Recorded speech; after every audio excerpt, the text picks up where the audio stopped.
इस मधुबनी जिला के जिला कार्यालय के सभागार में परिचर्या कार्यक्रम की अध्यक्षता कर रहे आदरणीय भारतीय जनता पार्टी के जिला अध्यक्ष श्रीमान शंकर झा जी, पार्टी के जिला के महामंत्री आदरणीय श्री देवेंद्र यादव जी,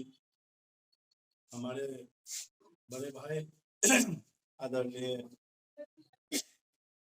भाजपा के वरिष्ठ नेता आदरणीय श्री देवेंद्र प्रसाद सिंह मुन्ना जी, महामंत्री आदरणीय श्री प्रमोद सिंह जी, युवा मोर्चा के सभी अध्यक्षगण, पूर्व जिला अध्यक्षगण और मंडल के अध्यक्ष सुबोध जी, नागेंद्र राउत जी, राधा जी, पूनम जी और सभी उपस्थित भारतीय जनता पार्टी के ज्येष्ठ श्रेष्ठ कार्यकर्ता बंधुगण, शांति। आज अटल जी की जन्म जयंती के अवसर पर हम सब यहाँ उपस्थित हुए हैं। भारत रत्न श्रद्धेय अटल बिहारी वाजपेयी किसी परिचय के मोहताज नहीं है दुनिया के अंदर। भारत के पूर्व प्रधानमंत्री के नाते और उससे भी ज्यादा एक अजात शत्रु नेता के रूप में जिनकी छवि संपूर्ण देश के सभी पार्टियों के अंदर और दुनिया के सभी नेताओं के अंदर एक सुस्पष्ट विचार के धनी, व्यक्तित्व के धनी, कवि, हृदय सम्राट, ऐसे युग पुरुष जिनके निधन के उपरांत जिस प्रकार की भीड़ दिल्ली के अंदर जुटी थी और जिस तरह से सड़कों पर लोग निकल कर आए थे, वो अद्भुत था। कोई महामानव के लिए ही हो सकता है, महापुरुष वैसे भी कोई चाह कर नहीं हो सकता है। महापुरुष वर्षों वर्षों की क्रांति के फलस्वरूप इस धरती की उपज होती है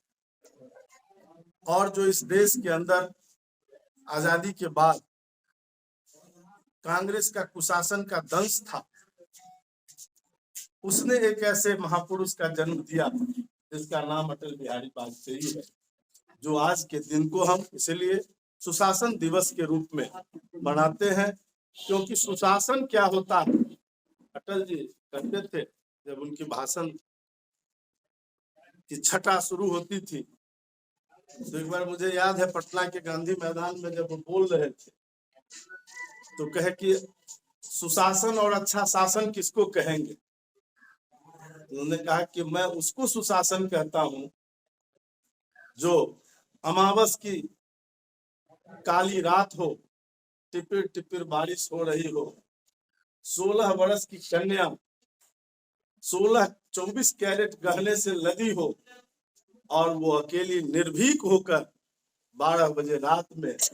जा रही हो सुनसान सड़कों पर, और कोई जब अंगुली उठाने वाला नहीं मिले तो हम उसको सुशासन करते। ये परिकल्पना जिनके हृदय में था,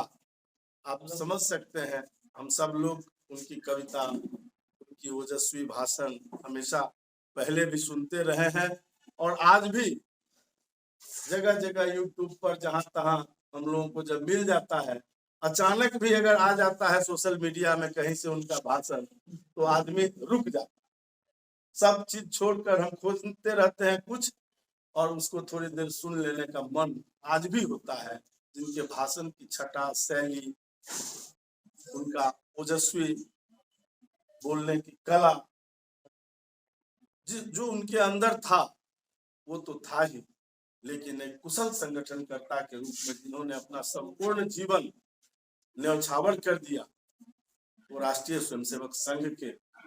प्रचारक से अपना जीवन जिन्होंने प्रारंभ किया था, हम कह सकते हैं कि भारतीय जनता पार्टी की पहली और ऐसे व्यक्तित्व के धनी थे कि जिन्होंने पत्रकारिता के जगत में वो संपादकीय भी करते रहे। वो पैर से उस समय जब छपाई होता था तो रात भर पांचजन्य के लिए वो पैर से चलाकर और छपाई भी करते थे और सुबह उसको लेकर वितरण भी करते थे और संपादकीय भी लिखते थे। इस कठोर परिश्रम के साथ जिन्होंने अपनी पत्रकारिता भी किया और कविता भी, उनकी 51 कविताएं हम सब जानते हैं कि किस किस परिस्थितियों में, चाहे वो युद्ध की परिस्थिति हो तब भी उनकी कविता की लेखनी उठती थी और कविता की रचना कर जाती थी। जब वो दर्द में घुटने का ऑपरेशन करा रहे थे तब भी वो कविता लिख गए। तो ऐसे जो व्यक्तित्व के धनी थे, और हम सब जानते हैं कि किस प्रकार से इस देश के अंदर 1980 में जब हम लोग 77 में भारतीय जनसंघ का विलय करने का घोषणा हमारे नेताओं ने कर दिया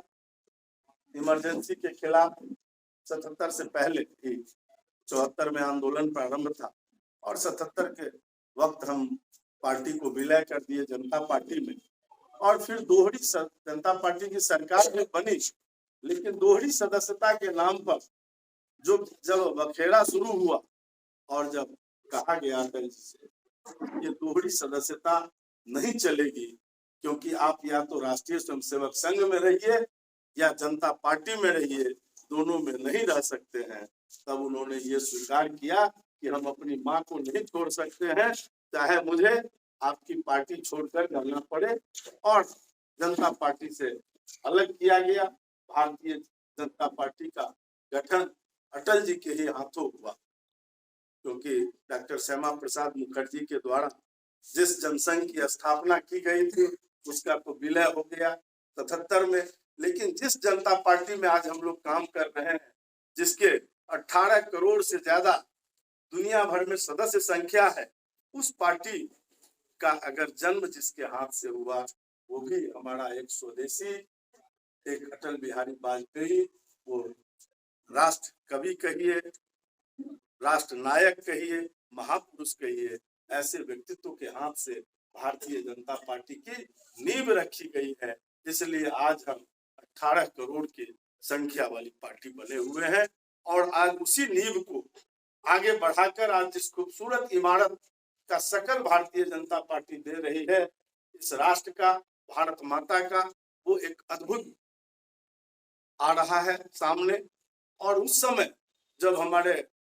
डॉक्टर श्यामा प्रसाद मुखर्जी के समय में जिन संकल्पों को, पंडित दीनदयाल उपाध्याय जी के समय जिन संकल्पों को भारतीय जनता पार्टी लेकर चली थी, आज वो संकल्प हम आदरणीय नरेंद्र मोदी जी के नेतृत्व में पूरा होते हुए जब देखते हैं, 22 तारीख को जब हम भव्य राम मंदिर के उद्घाटन का कार्यक्रम देखेंगे, तब लगेगा कि 1951 से जो हम करते आ रहे थे उसका ये प्रतिफल और राष्ट्र को समर्पित हो। उसी प्रकार धारा 370